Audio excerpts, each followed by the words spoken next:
Hello, friends. Hey, welcome back to our story time this Sunday for our Bible lesson. And as you'll notice here, these pictures in front of you don't look much like a Bible lesson, do they? They're actually from a wedding I went to in September. My own daughter got married in September.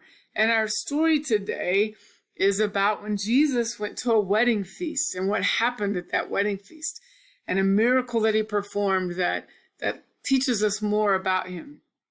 So I just thought I'd kind of take this opportunity to show off a few of our photos. And these are my grandkids right here, so that's kind of fun.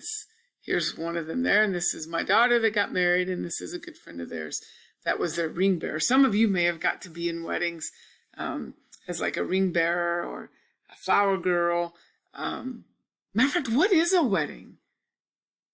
Yeah, a wedding is when two people pledge their love to each other publicly. And I think that's what makes a wedding ceremony really neat, is that it's just full of love and excitement. And so let's pray before we hear about our story and the excitement of what Jesus did at the wedding feast he went to. Dear Lord, I just pray you be with us and help us learn more about you through your word, Lord. And we thank you for the word that we do get to read about the many miracles that you performed and learn more about you. And I just pray you'd help this lesson to speak to us and to speak to our hearts, and to teach us more about you. In your most precious holy name we pray, dear Lord. Amen. All right. So we're going to read our Bible story. It comes from John 2, 1 through 12, and it's often called the wedding feast because Jesus went to a wedding feast. And we get to see a little bit of history and story of what happened at that feast. So in the days following his baptism and temptation in the wilderness, Jesus began to choose men who would follow and learn from him. He called them his disciples. One day, Jesus took these men with him to a wedding celebration. Jesus' mother was there too. Everything was going fine until they ran out of wine right in the middle of the wedding feast. When Mary found out, she went to Jesus and told him about the problem. Jesus asked his mother, "What does this have to do with me? My time hasn't yet come." But Jesus' answer didn't discourage his mother. She told the servants, "Do whatever he tells you," which means she trusted that Jesus knew what to do and was going to do it.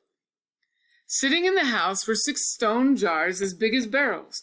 They could hold 30 gallons each. When Jesus saw these jars, he told the servants to fill them with water. So the servants filled them to the very top. Then Jesus told the servants to pour some of what was in the jars and take it to the master of the banquet. Imagine how confused the servants were. Why should they take water to the master of the banquet? But they listened to Jesus and did what he said. Soon they discovered that the water had miraculously been turned into wine.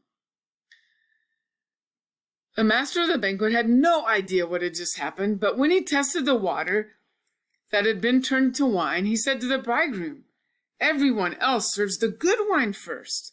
Then, when people have had a lot to drink, they bring out the poor wine. But have you kept the good wine until now?"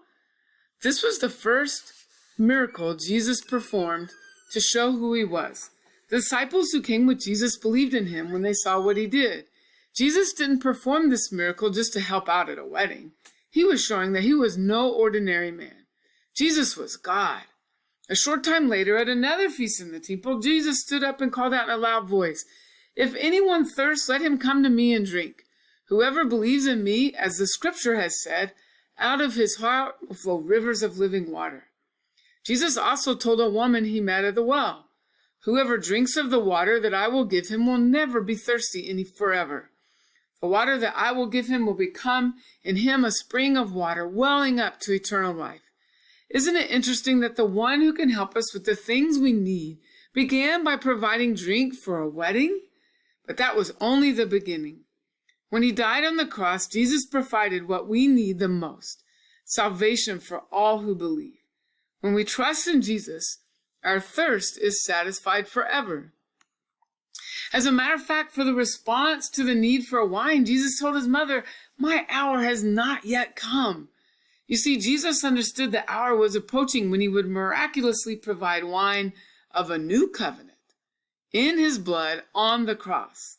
Jesus was already planning to offer men the wine that they could not provide for themselves. but the hour had not yet come. But his mother knew, because she said, whatever he says, to do it. So Jesus was demonstrating his power in turning this water into wine. And Jesus' ministry was just about to begin. This is the first miracle that we read about that Jesus performed in the Bible. Jesus came to offer mankind the wine of his blood for forgiveness of sins. It isn't just about a physical drinking of something that we like. No, it was about this wine was representing the blood for his forgiveness of sins.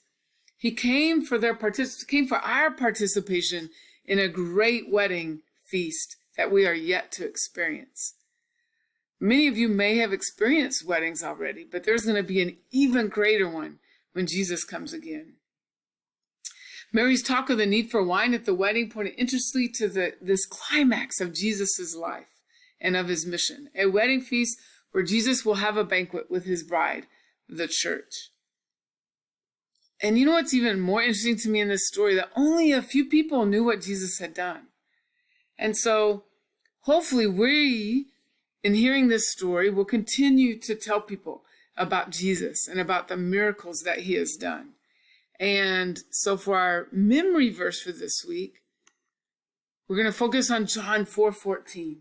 But whoever drinks the water I give him will never thirst. Indeed, the water I give him will become in him a spring of water welling up to eternal life. So we don't have to thirst ever, even if we run out of something to drink. When Christ is our center of our life, he's going to give us water to drink forever, and the water that gives us eternal life. So I hope you have a great week, and I'll close this in prayer. Dear Lord, we just thank you for this Bible lesson. We thank you for your miracles. Lord, we thank you for Mary that knew to have people listen to you, and you would perform a great miracle. You would do a great thing. And we just thank you for the many miracles that you have in your word, and the miracle most of all that you came and you died for our sins, and that you do give us this eternal life and eternal water that we can drink forever and never have to thirst. So we just thank you and praise you for these miracles and these wonders that you have presented us with. It's in your most precious holy name we pray, dear Lord. Amen.